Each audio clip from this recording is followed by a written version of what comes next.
Greetings, everyone. This is Rock and Roll Spot Connection with the weekly comic book roundup, and yes, we're actually on time for one this week. We actually don't have any DC books this week because, well, all of the DC books that we normally get that came out this week, we kind of sort of got a week early. So yeah. Anyway, kicking things off with this week's X-Men titles, we got X Factor number 6. Where it left off. X Factor, which had been formed to investigate, to verify mutant deaths and basically work with the Five and whatnot in when it comes to resurrection protocols. We're celebrating a job well done, and Siren, Banshee's daughter, fell out of the sky from Krakoa's highest point. Now, okay, okay, maybe she slipped or something, but then again, there's the fact that Siren can, fly, which would make it rather odd. And so the issue begins with a quote from Siren, Teresa Cassidy. "Death is an awakening from the dream of life. Burrow in sleep, down, down." There's an asterisk next to her name, and then the explanation of the asterisk is sadly redacted, so presumably it's something we're supposed to be surprised by later. The issue begins at the Boneyard. Turns out that the previous night,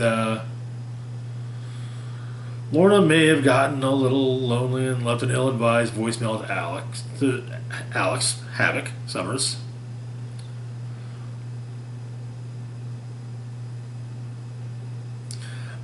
And she's receiving her phone's blown up, so it was what prompts the explanation about the voicemail. Turns out, once again, Siren has been found dead. This time in the UK. Seems to have fallen from the sky. The law enforcement officials working the scene aren't exactly. Well, some are somewhat polite and sure they don't have a choice. They don't have a choice in the matter, but they're not going to make a stink about that fact. And so they try to look for various clues, forensic clues on the body, including one eye boy using his various forms of vision to see, look for forensic clues like skin samples, so on and so forth. Also, Dakin sniffing the body.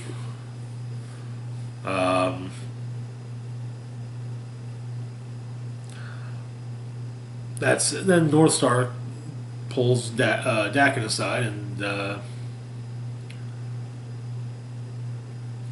says that when Siren is resurrected, Dakin is to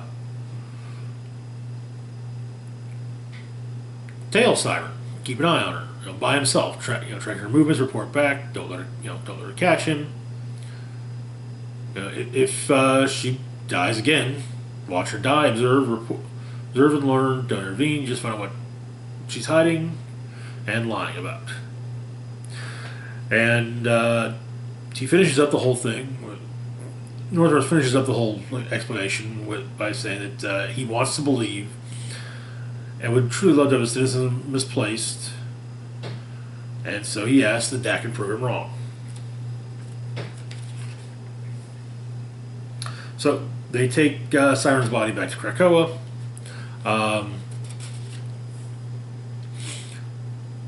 Prodigy explains that maybe it would be a good idea if he learned medicine by being in proximity to Dr. Reyes, and maybe also things like forensic medicine, so on and so forth, so that instead of having to take the body back to Krakoa for Dr. Reyes to autopsy the body, instead he could simply perform an autopsy right there and okay, cause of death was this.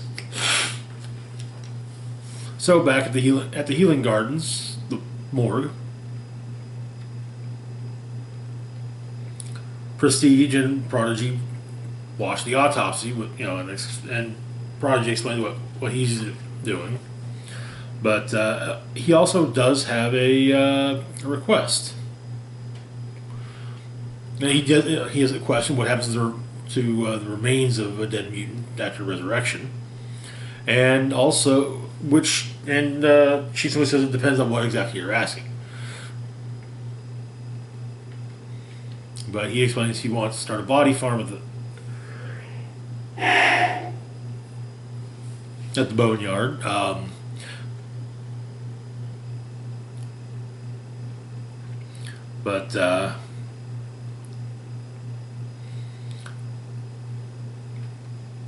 But he does explain there are some questions,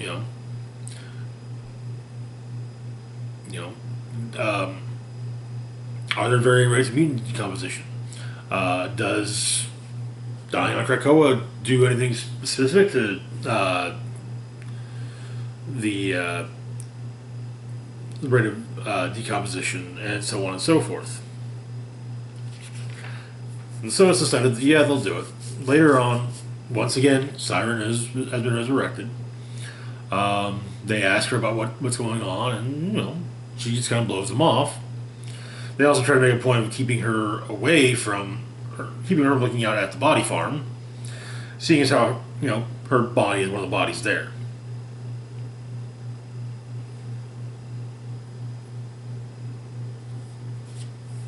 But it turns out that her most recent death was before there was a new Cerebro upload, so there's no idea.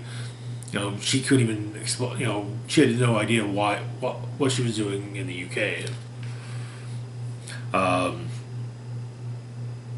They're trying to get more out of her, but she picks up on that pretty quick. iBoy explains that he's kind of a living lie. Him being a kind of living lie detector, since he can read people by micro expressions, body language, and nonverbal cues. So yeah, she was lying, and she was very, very afraid.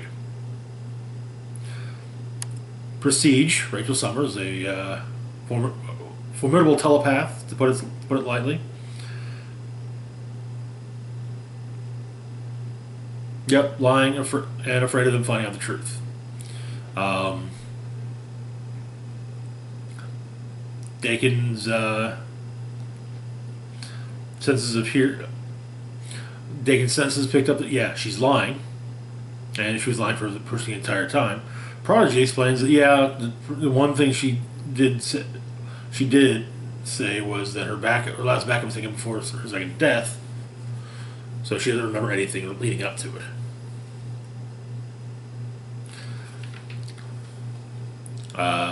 Polaris goes outside to confront her, trying to talk to her. Siren blows her off. Basically, saying, what about resurrection protocols and leave the hero stuff to the big guns?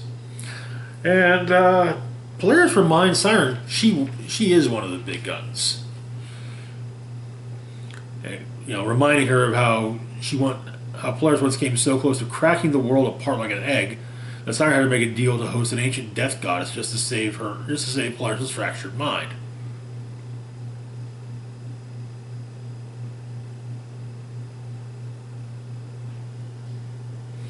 And then Siren uses her sonic hypnosis abilities, and basically states that tells Polaris to leave her alone, and that if X Factor tries to investigate Siren's death again, Polaris is going to sabotage her every attempt aggressively. It's somewhat implied that Siren might be somewhat. I'm guessing that ancient death goddess might still be in there. That is where the issue ends.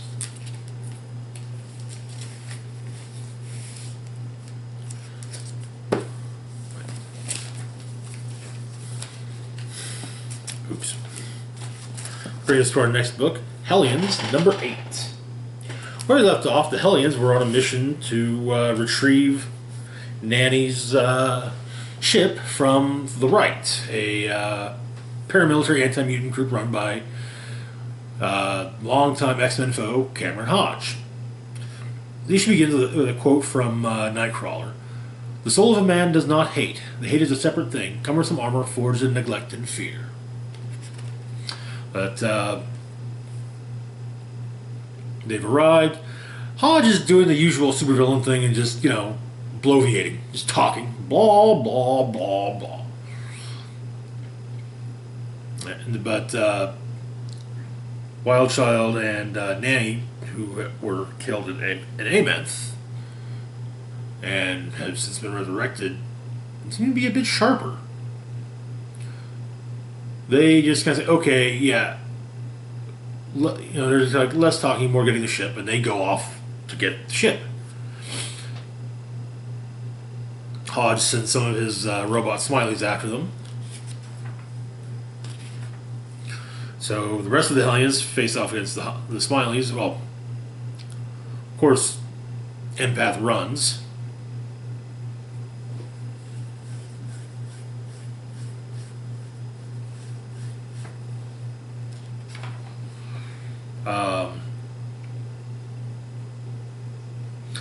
Then Grey Crow, Havoc, and Psylocke are briefly taken down by one of the Smileys with a power inhibitor.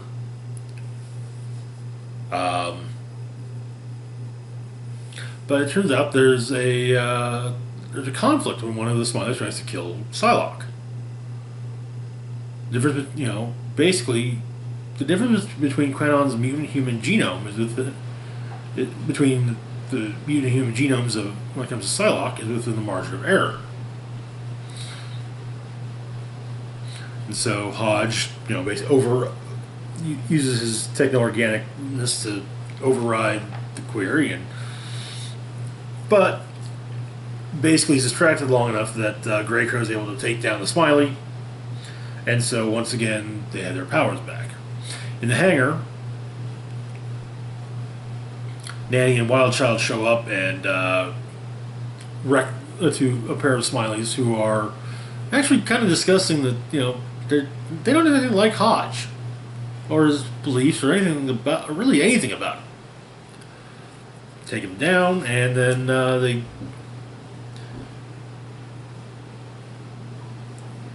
start exploring the ship, and Nanny finds something. Elsewhere, one of the Smiley returns with Empath. He ran, I caught him. Empath tries to convince Hodge to have unnatural relations with one of the robots, which is one of the funniest things ever. One of the funniest things of the issue. He says,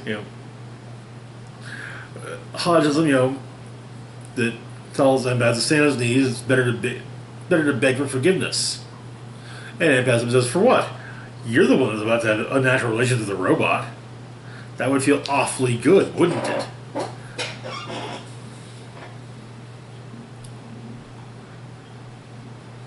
One of the Smileys punches Empath. And Empath says he couldn't find Hodge's mind. And Hodge states, well, God protected me from your evil.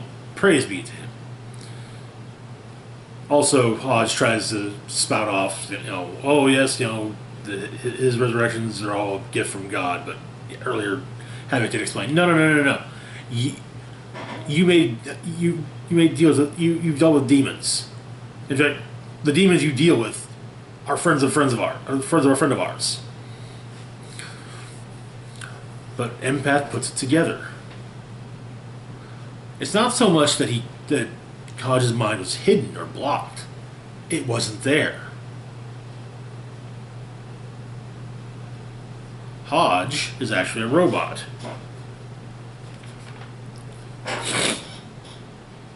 And so Hodge decides to prove he isn't. He tries to get one of the Smileys to shoot him, because they can't shoot Cameron Hodge, regardless of if he ordered them to. And so he makes the order and gets shot. And then the Smileys kill him and basically explain they want to kind of, it's explained that the Smileys are getting closer to sentience.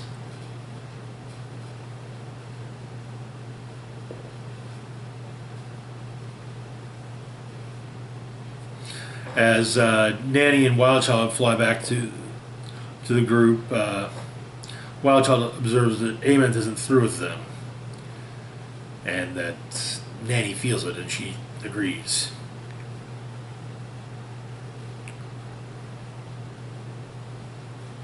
But the Smileys decide that they apparently the Smileys are on the cusp of sentience, and they're like, we have no real beef with mutants. We're just told not to, told we had to kill them. And so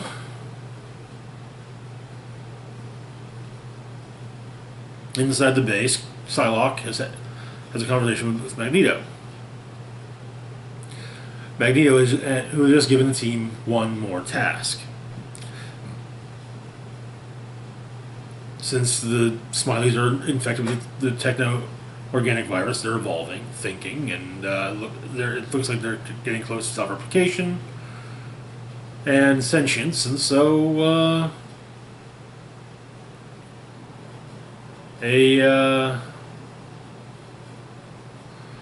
basically the Smileys cloud server gets connected to the Krakoan servers, and a virus has been downloaded in,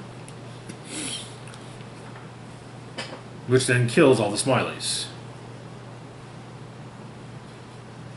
While at the same time, Havoc is kind of sort of bonding with them as they all die in front of him.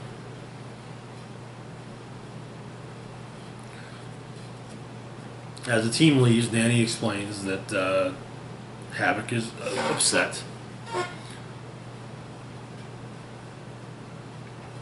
There's something that she could do to bring his smile back. The discovery she made. We learned the discovery is actually a baby Smiley.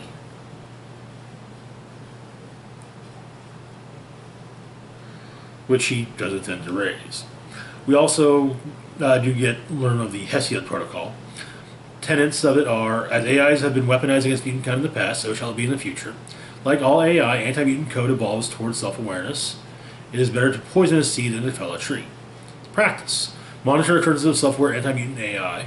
Report said occurrences directly to the Council. Develop targeted viruses to render malignant code inert. And this then concludes with a quote from Charles Xavier. Like fire, AI is a discovery, not an invention. Let us not tolerate embers, lest we face an inferno. And that is where the issue ends.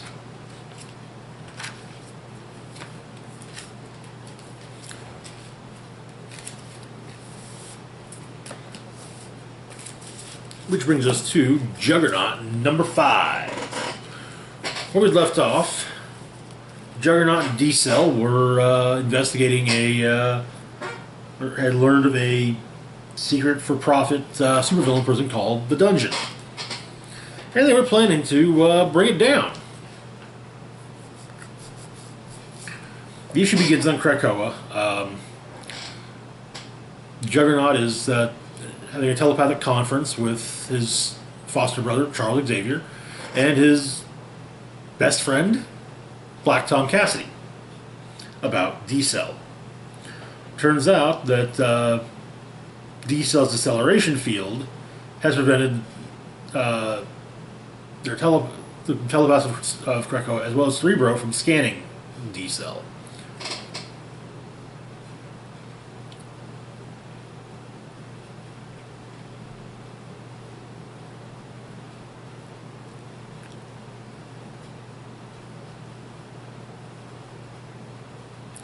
And they basically, if they can help D-Cell, they will.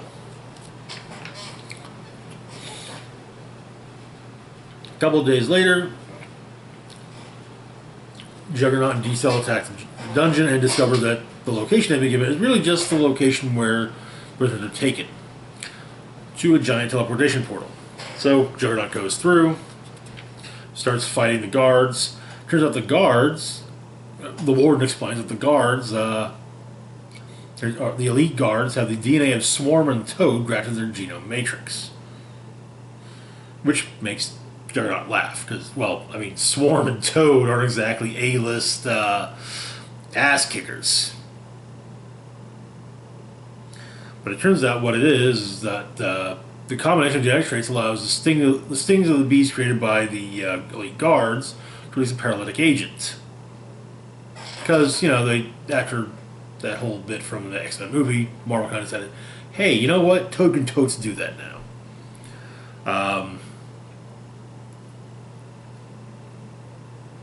But Juggernaut is briefly felled by the bees, and so the guards are trying to take off the new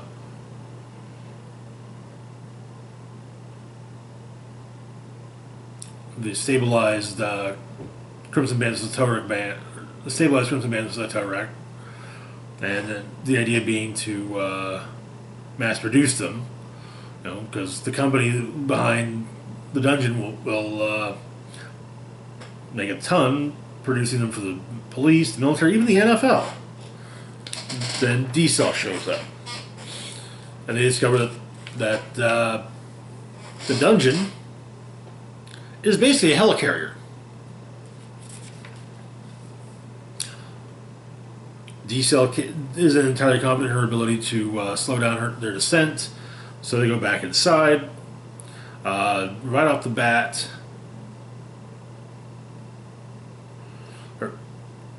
they're surrounded. So Juggernaut says, okay, well, D-Cell's a mutant who's requesting asylum on Krakoa. The United Nations Treaty says you have to recognize the petition.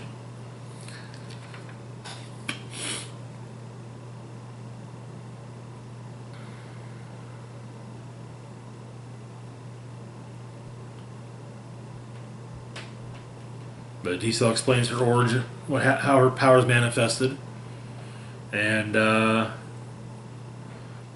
explains also why she keeps on saying she's totally not a mutant. Because if she's a mutant, then she caused the accident, making the deaths of her parents her fault. But she does say, you know, she finally admits that she is a mutant, and that she's requesting asylum on Krakoa.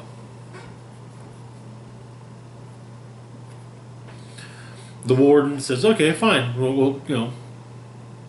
And she both go, but he adds that they're going to continue to use superhumans to destroy superhumans, and people like Juggernaut will not be able to stop them.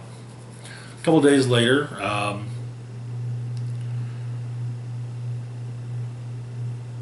Black Tom and Xavier, and it looks like Manifold, show up to collect D-Cell.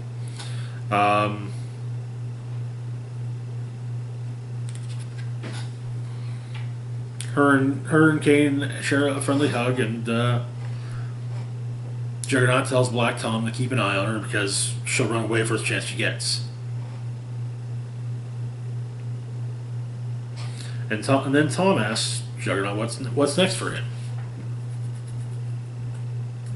A week later, North Dakota, him, Arnim Zola, and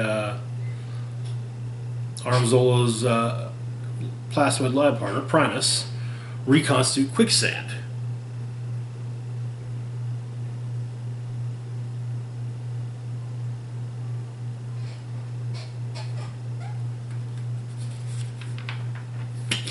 And Juggernaut explains that, basically that, perhaps they could turn their lives around. Zola has no interest in this, but Primus and maybe Quicksand do.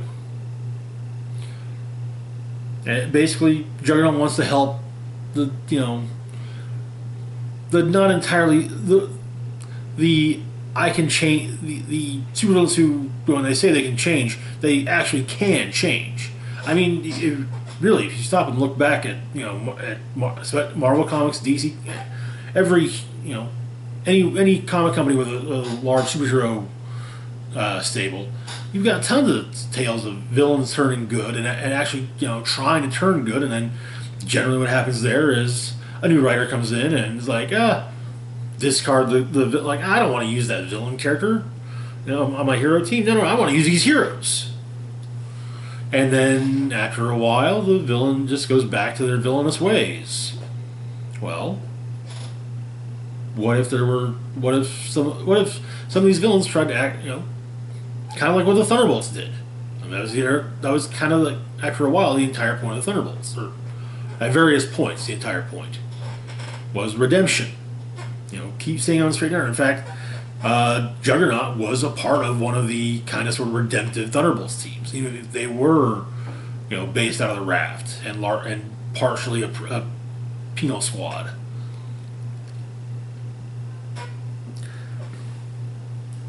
And that is where the issue and the miniseries concludes. Which brings us to our next book for the week, Iron Man #5. Where we left off,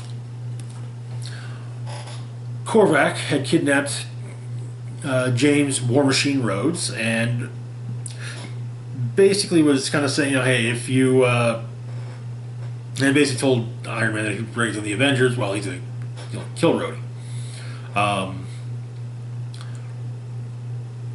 But we learned that apparently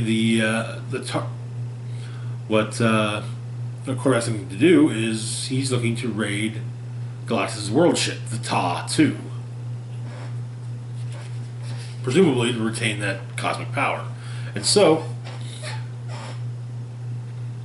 Iron Man has tasked a mutant named Halcyon with gathering together a team of potential heroes to help him prevent this. Also, Hellcat is having issues with, as it seems that Korvac is kind of in her head.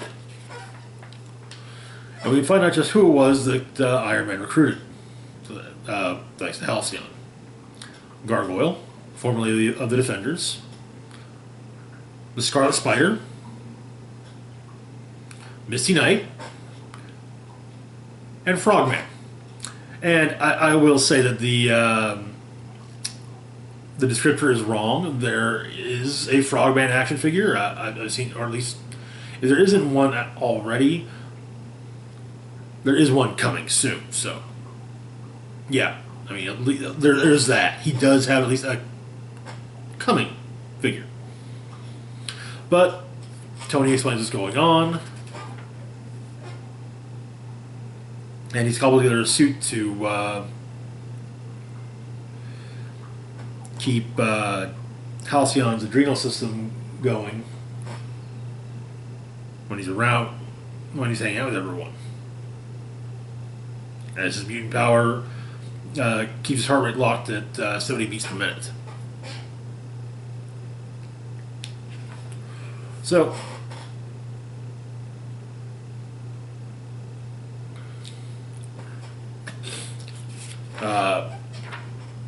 Korvac tries to mess with Hellcat's head. We get some flashbacks to when Hellcat had some questions about her sanity.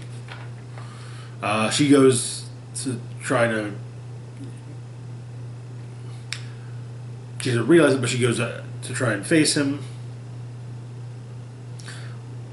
Quotes it apart right quick at him. And electrocutes herself to basically, it helps him cutting herself off from him.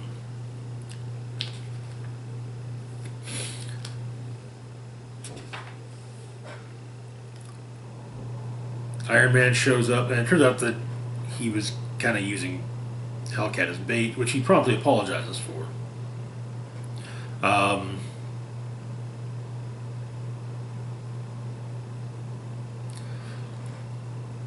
Gargoyle, Scarlet Spider, Frogman, Halcyon, and Misty Knight discover that the place that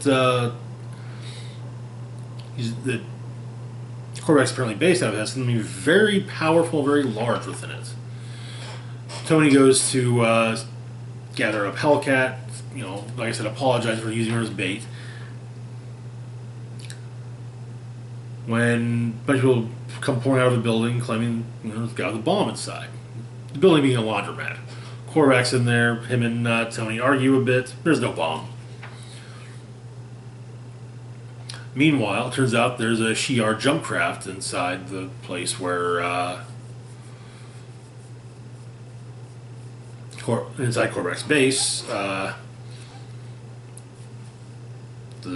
Our other heroes go inside, but there's nothing inside of it. Star Drive's powered up. The ship's just a shell, though. And then the building explodes. And well, yeah. Not knowing the fates of the Tony takes a shot at Korvac, but at the expense of thoroughly depleting his armor. Korvac gives him a quick kick, and as he lies there on the ground, hypoxia is now a distinct possibility for Tony Stark. And that is where the issue ends.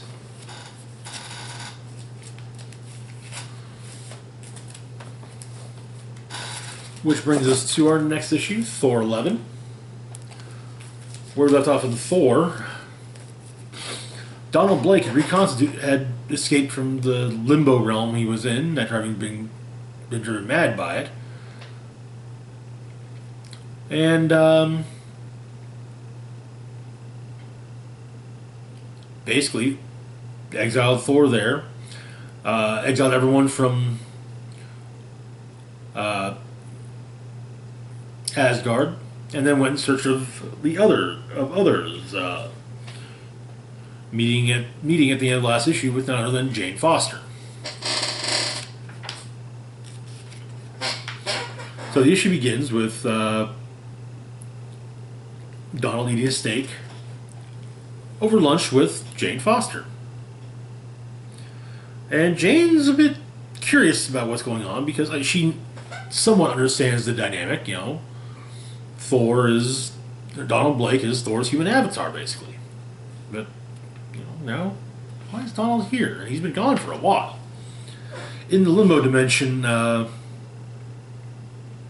Thor's trying to get anyone to hear his thunder, a chaos god by the name of Ratatoskr does.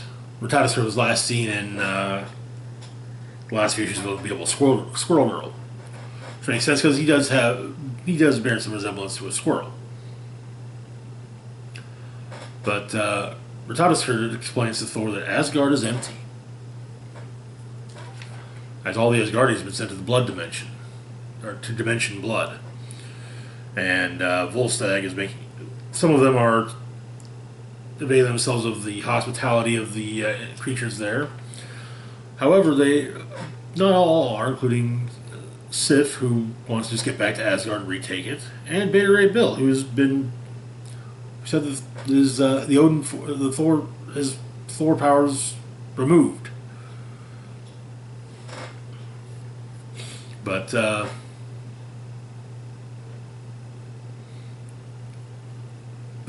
Bill's got a plan. Lockjaw, who is warbound to Bill, they'll get everyone back to Asgard that way. But Thor the dog explains that no, Lockjaw left. Friend in trouble, death was coming, so another friend warbound, so Lockjaw left hours ago, and Thor forgot to tell Bill and Sif. And so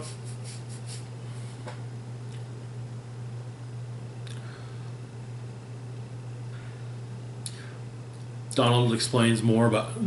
We see more of the conversation between Donald Blake and Jane Foster, and she mentions... But he asks where Odin is. And she explains she doesn't know, because, her and Odin aren't on the best terms. Never really got along when she was Thor, and this makes Donald's eyes go wide. He's like, huh? but he imagined stabbing her in the hand and pulling her soul from her, but no. He's just surprised and cuts their lunch short and heads to leave, and explaining that he's got other old friends on his list that he needs to see. And he explains, he says that, Jane was always good to him. She loved him once. Him, not her. Or not him, not Thor. And so she doesn't belong in the morgue. And so, later on, she comes back from lunch, and one of the other attendants of the morgue says, "Hey, I hope you didn't have a big lunch, because, what we got here is kind of a big deal, and I think it's one of yours." Roger read normal. It's explained that, it stopped being animal attack. There's not much left to identify as human except the dental records, though the teeth weren't exactly in his mouth when he came in. Took a while to get a name back, but yeah. Apparently, someone tore up Red Norval pretty bad. And so, Jane rushes out and and basically has to say, tries to convince herself that Donald Blake did not kill Red Norval. Elsewhere, however, Donald is in a swamp wielding Yarnborn and dealing with lightning as he's hunting down Throg, the Frog of Thunder. And we learn that is the warbound companion that Lockjaw has gone to protect. And that is where the issue ends.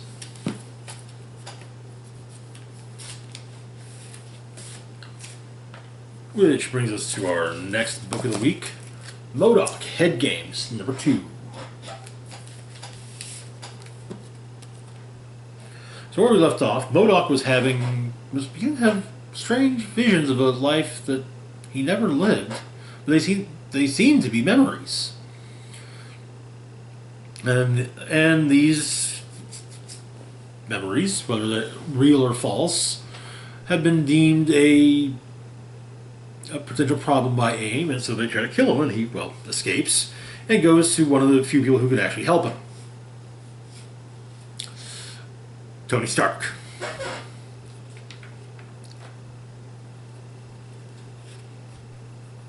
So, turns out MODOK, basically, it's kind of a, hey, I know it's going to take some doing to trust me, so I'll give you a heads up on an upcoming AIM scheme, and the intel worked out, and apparently MODOK says something and Hawkeye overhears, and apparently Hawkeye still hasn't been invited up to Tony's super cool swanky office. But apparently the drive running the family scenario has been severely damaged, and Tony can't remove it or trace its origins until it's repaired. But he built something that could totally repair it, called the Starkwiz. Basically uses 3D printing nanites to reconstruct the most weathered, melted, or obliterated hardware. But there's a problem. It was stolen by AIM in the beginning of the last issue. And so MODOK explains, hey, I know where it is. The Criminal Technology Show in Vegas. So,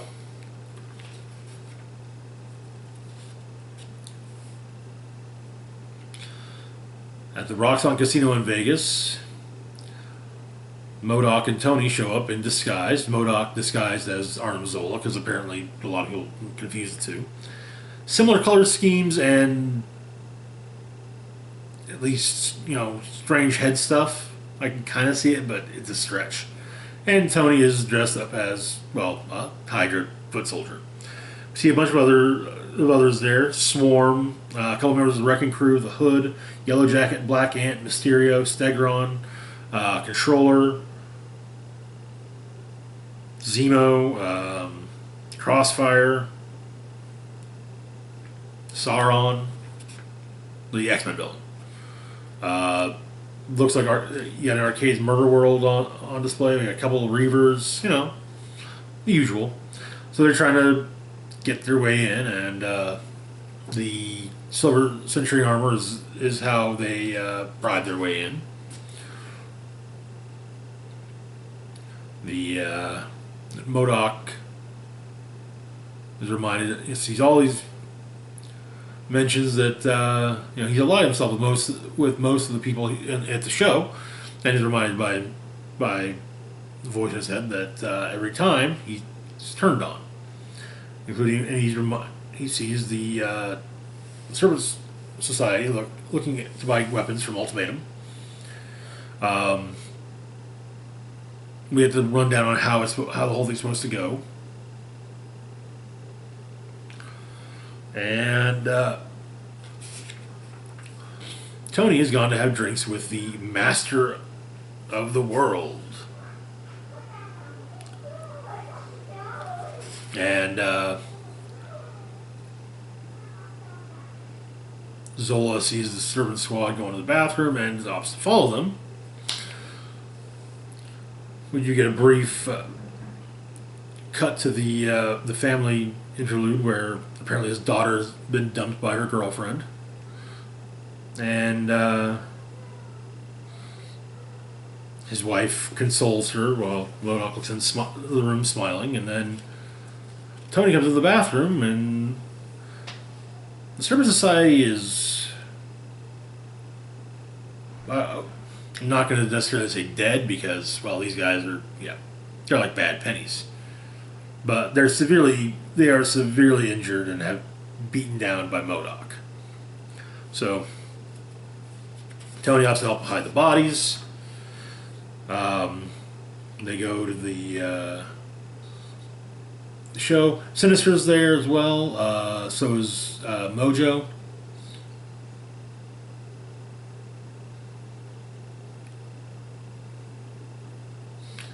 But they get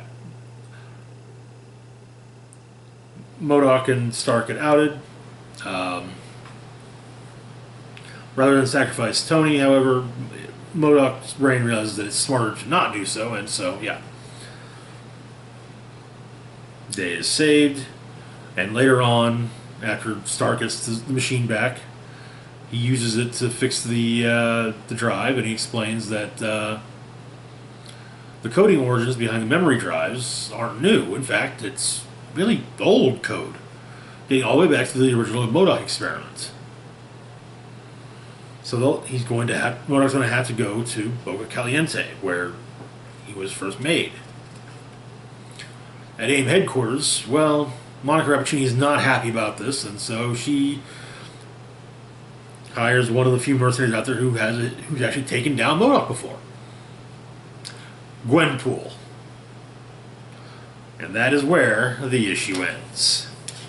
That's the end of this part of the roundup. As always, feel free to like, share, and subscribe. Links to my Facebook, Twitter, Patreon, and PayPal can be found in the description box down below. This is Rock and Roll Spock signing off, saying live long and rock hard.